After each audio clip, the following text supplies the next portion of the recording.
Hello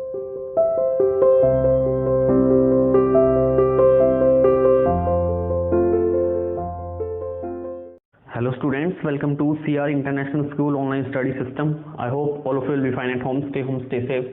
Today we are going to start the new chapter number 7, aggregate demand and aggregate supply. Last video में आपका banking वाला lesson finished हो चुका था, जो टॉपिक छूटा था वो आउट ऑफ सिलेबस है, उसे हम फर्दर डिस्कस करेंगे इससे नेक्स्ट लेसन के अंदर कि कैसे आरबीआई जो है वो इन्फ्लेशन और डिफ्लेशन को कंट्रोल करता है, वो नेक्स्ट चैप्टर में हम पढ़ेंगे। फिलहाल देखिए चैप्टर 7 कंसेप्ट ऑफ एडी। तो कंसेप्ट ऑफ एडी यानी कि एग्रीगेट डिमांड हम पढ़ने जा रहे हैं। तो remember this is macro economics, और मैक्रो इकोनॉमिक्स में जो एग्रीगेट डिमांड होती है that is a demand for all goods and services in a country. कोई पर्टिकुलर गुड्स, एक पर्टिकुलर गुड्स की डिमांड नहीं होती है, एक पर्टिकुलर इंडिविजुअल की डिमांड नहीं होती। It is a demand for all goods and services by all the people of a country at one point of time. So it refers to AD refers to the demand for all goods and services by all the people in a country at one point of time. It is not a demand for one particular commodity or one particular individual. So it is a demand for all goods and services in a country, demand by all person at one point of time. Second देखिए, AD is measured during the period of accounting year. तो हमेशा यही during the period of accounting year के दौरान निकाली जाती है। तो यहाँ पर पीरियड आ चुका है, पॉइंट नहीं है, पीरियड है। पीरियड है तो फिर ये कैसा कंसेप्ट हो जाएगा, आपका फ्लो कंसेप्ट हो जाएगा। स्टॉक और फ्लो में डिफरेंस आपको क्लियर है? हो stock one point of time measure किया जाता है, flow during the period of time measure किया जाता है। एडी देखिए, एडी को दो एलिमेंट के रिगार्ड में डिस्कस हम कर सकते हैं, first with respect to price and another with respect to income. जब एडी को हम प्राइस के रिलेटिव में देखेंगे तो आपको पता है 11th कॉमर्स में आपको ध्यान है प्राइस और डिमांड में नेगेटिव रिलेशनशिप होती है। तो जब भी आप एडी को प्राइस के रिगार्ड में देखोगे तो you will find the negative relationship. कौन सी रिलेशनशिप देखने को मिलेगी आपको? नेगेटिव रिलेशनशिप देखने को मिलेगी। It means price increase AD is decrease, and if price decrease AD is increase. ठीक है। एंड सेकंड पर्सपेक्टिव होता है एडी निकालने का with respect to income, but income के साथ इसकी रिलेशनशिप कैसी होती है? Positive. We will find the positive relationship between income and AD.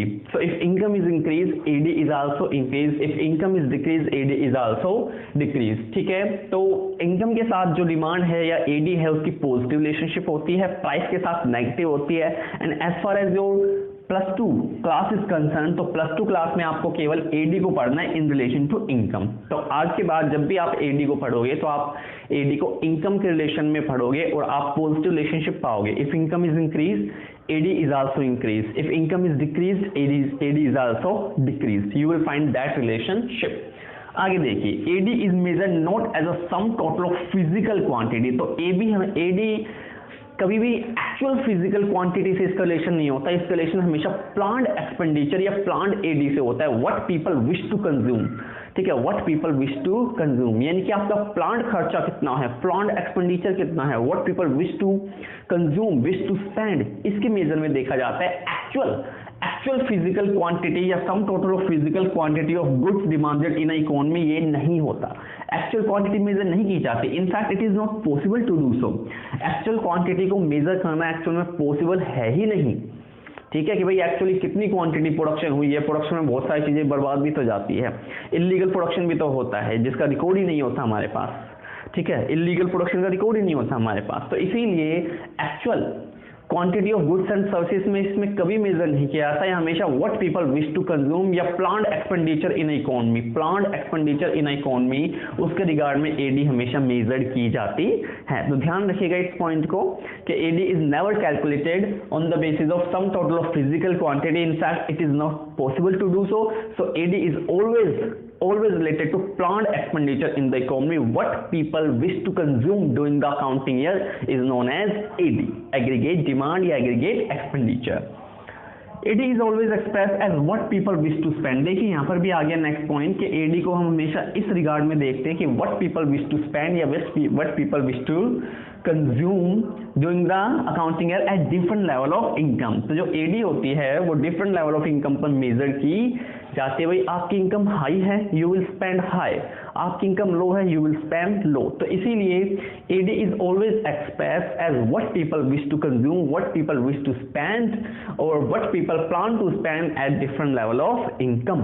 अभी हमने बताया इनकम और एडी में पॉजिटिव रिलेशनशिप होती है। If income is increased AD is also increased, if income is decreased AD is also decrease. ठीक है, तो ये था कंसेप्ट ऑफ एडी, पहला पॉइंट आपका डन हो गया। सेकंड आ जाइए बिहेवियर ऑफ एडी या एडी शेड्यूल। तो अब हमें एडी का बिहेवियर स्टडी करना है, हमें करना है एडी का behaviour with relation to Y, with relation to Y. तो y के साथ हमें एडी का बिहेवियर पढ़ना है। तो मैंने अभी आपको बता ही दिया कि y के साथ जो एडी की रिलेशनशिप होती है वो कैसी होती है, पॉजिटिव होती है। If income is increase AD is also increase, if income is decrease AD is also decrease. Even at zero level of income, zero level of income पर भी कुछ ना कुछ एडी का लेवल होता है जिसे हम मिनिमम कंजप्शन लेवल कहते हैं। ठीक है, तो अब हम इसका न्यूमेरिकली प्रेजेंटेशन करेंगे एडी बिहेवियर का। ओके, देखिए स्टूडेंट्स, नेक्स्ट टॉपिक देख लेते हैं अपना एडी शेड्यूल या एडी का बिहेवियर। मैंने अभी बताया आपको कि जो एडी होती है उसकी पॉजिटिव रिलेशनशिप होती है इनकम के साथ। If income is increase AD is also increase, if income is decrease AD is also decrease. तो देखिए एडी शेड्यूल आपके पास आ रहा है। पहला हमने लेवल लिया है when y is 0 AD is 30। ठीक है, तो जब इनकम आपकी 0 थी तो एडी आपकी 30 थी। ठीक है, अब हम करेंगे क्या, इनकम को बढ़ाएंगे और उसके रिस्पेक्ट में एडी को भी इंक्रीज करेंगे।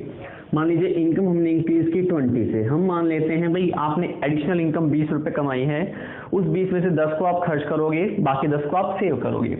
तो ऑलरेडी जो आपका खर्चा है वो 30 होता है जीरो लेवल ऑफ इनकम पर। तो 20 बढ़ने से एडी कितनी से बढ़ेगी, हाफ ले लेते हैं 10 यानी कि 40 हो जाएगा। ठीक है, तो इनकम आपको 20 से बढ़ानी है, एडी आपको 10 से बढ़ानी है। हम मान के चल रहे हैं एमपीसी 0.5 है, यानी कि एडिशनल इनकम का आप आधा खर्च करते हो और आधा सेव करते हो। आगे देखिए 20 से आप करोगे 40, 10 से बढ़ा दो कितना हो जाएगा 50, 40 से कितने करेंगे हम 60, 10 बढ़ा दो कितना हो जाएगा 60। ठीक है, 60 से कितना हो जाएगा 80, इसके बाद यहाँ 70, यहाँ पर 100, ठीक है, और यहाँ 80। तो इस तरह से ये देखिए, तो ये था आपका एडी शेड्यूल। ठीक है, तो ये एडी और वाई में पॉजिटिव रिलेशनशिप को शो कर रहा है कि if income is increase AD is also increase. अब इसके हम कुछ पॉइंट देख लेते हैं।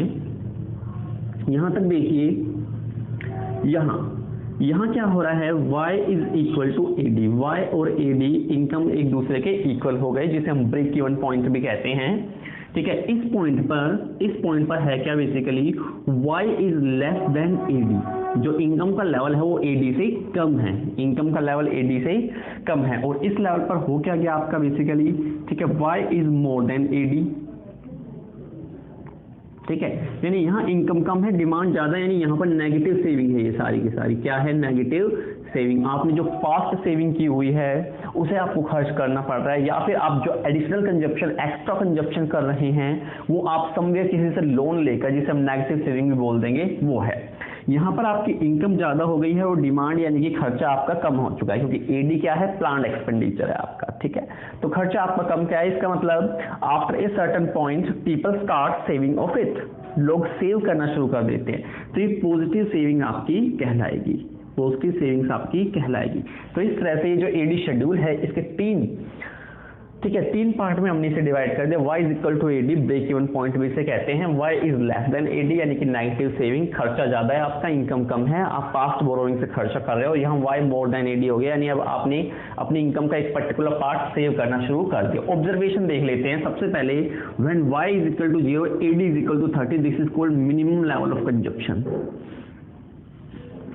Minimum level of consumption. Autonomous AD है ये। ठीक है, ऑटोनोमस कंजप्शन या ऑटोनोमस एडी है। तो जब इनकम का लेवल 0 होता है तो एडी 30 है, इसका मतलब ये मिनिमम लेवल ऑफ कंजप्शन है, because it is certain that कि आपने कुछ कमाया नहीं, it can be possible, but आपने कुछ खाया नहीं, ऐसा नहीं हो सकता। इवन आप अगर नहीं कमाते तो कहीं ना कहीं से तो खाओगे ही। ठीक है, उधार लेके खाओगे, बोरो करके खाओगे, पास्ट सेविंग से आप खर्च करके खाओगे। तो इसीलिए y is equal to 0 AD is equal to 30, minimum level of consumption ही होता है, इसे नेगेटिव सेविंग भी कहते हैं। ठीक है, because it has to happen that कि आप कुछ ना कुछ कंज्यूम जरूर करो, पहला observation.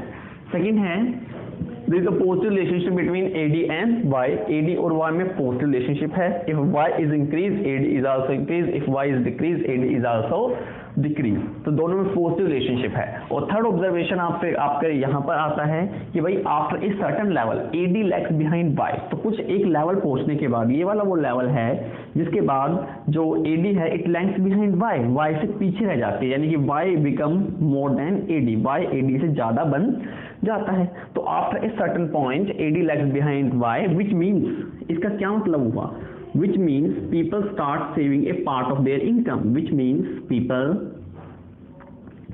start saving a part of their income.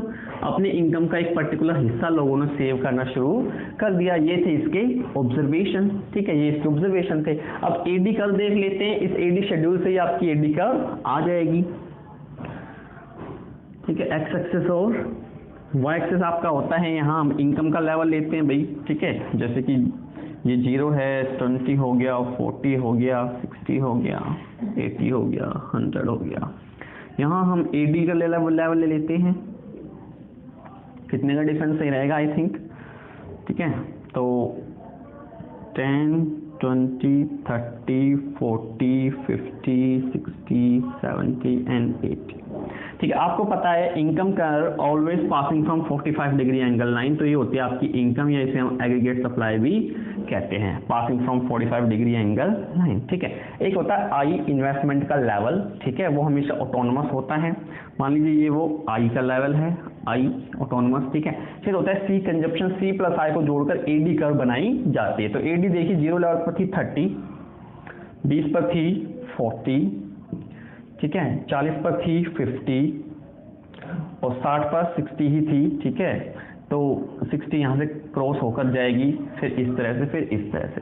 तो इस तरह से लाइन आपकी निकल कर आती है AD. ठीक है, तो जहाँ पर AD ये आपका इक्विलिब्रियम है. ठीक है, 60 इज इक्वल टू 60 पर this is the equilibrium point. Break even point भी हम यहाँ पर इसे कह देंगे.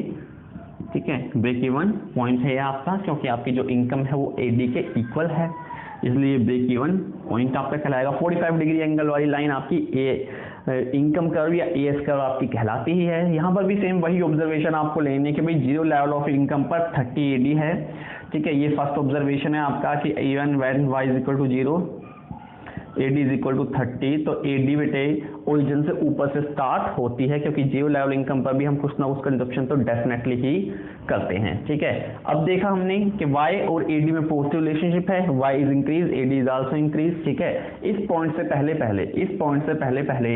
ठीक है, Y is less then AD था. Y is less then AD. ये सारे पॉइंट जो थे आपके, ये नेगेटिव सेविंग को रिप्रेजेंट कर रहा है. ठीक है, this is called negative saving है ये आपकी. ये ब्रेक इवन पॉइंट है. और इसके बाद जो ये पॉइंट आ गया, यहाँ देखिए इनकम ज्यादा हो गई और AD कम हो गई आपकी. ये पॉजिटिव सेविंग को रिप्रेजेंट कर रहा है. तो ये थी आपकी AD कर्व और AD शेड्यूल. शेड्यूल आपको पता है टेबुलर प्रेजेंटेशन है और कर्व ग्राफिकल प्रेजेंटेशन है. So AD schedule is a tabular presentation of different level of income with respect to different level of AD. Tabular presentation of different level of income and different level of AD. AD curve, a graphical presentation of different level of income with relation to different level of AD. तो ये था आपका AD और AS और इसके observation. ठीक है, next topic आपका है कंपोनेंट ऑफ AD. तो AD के भाई आपको पता ही है. ठीक है, 4 कंपोनेंट होते हैं, C plus I plus G plus X minus N. ठीक है, X माइनस N. तो AD के कंपोनेंट आपको एक क्लोज्ड इकोनॉमी में और एक ओपन इकोनॉमी में देखने पड़ेंगे. ठीक है, तो आपको पता है सेक्टर होते हैं देश के अंदर, अलग अलग सेक्टर होते हैं. This is 2 sector model, 3 sector model, 4 sector model. 2 sector model में केवल कंजप्शन और प्रोडक्शन होता है, यानी कि हाउस होल्ड होते हैं और प्रोड्यूसर्स होते हैं. तो 2 सेक्टर मॉडल की अगर हम बात करें, ठीक है, 2 सेक्टर मॉडल की अगर हम बात करें तो वहाँ AD के कंपोनेंट कितने बन जाएंगे? Only 2, C plus I. C consumption, I investment. ये हाउस होल्ड साइड है कंजप्शन, प्रोड्यूसिंग साइड है। 2 सेक्टर मॉडल की अगर हम बात करें तो 3 सेक्टर मॉडल में एडी किसके इक्वल हो जाएगा, सी प्लस आई प्लस जी। गवर्नमेंट सेक्टर जुड़ जाता है 3 सेक्टर मॉडल में। ये दोनों जो मॉडल है वो क्लोज्ड इकोनॉमी के हैं, क्लोज यानी कि जो दूसरे देशों से व्यापार नहीं करती, क्लोज्ड इकोनॉमी के ये मॉडल है। ओपन इकोनॉमी का मॉडल ये बन जाएगा पूरी तरह से, ठीक है। ओपन इकोनॉमी का मॉडल ये आपका हो जाएगा सी प्लस आई प्लस जी प्लस एक्स माइनस एन। तो इस तरह से कंपोनेंट ऑफ एडी होते हैं। भाई सी कंजप्शन सबको पता है, हाउस होल्ड कंज्यूम करते हैं, हाउस होल्ड डिमांड करते हैं, ठीक है। आई इन्वेस्टमेंट प्रोडक्शन, ठीक है, प्रोड्यूसर क्या करते हैं, हाउस होल्ड जो गुड्स एंड सर्विसेज का कंजप्शन करते हैं उनके लिए गुड्स को प्रोड्यूस करके देते हैं, ठीक है। जी गवर्नमेंट भी कंजप्शन करती है, गवर्नमेंट को भी अपने डिफेंस सेक्टर के लिए, ठीक है, डिफेंस सेक्टर के लिए कंजप्शन की आवश्यकता पड़ती है। एक्सपोर्ट और इंपोर्ट, एक्सपोर्ट से एडी बढ़ जाती है, इंपोर्ट से एडी घट जाती है, ठीक है। तो ये भी एडी के कंपोनेंट होते हैं। Okay, thank you very much.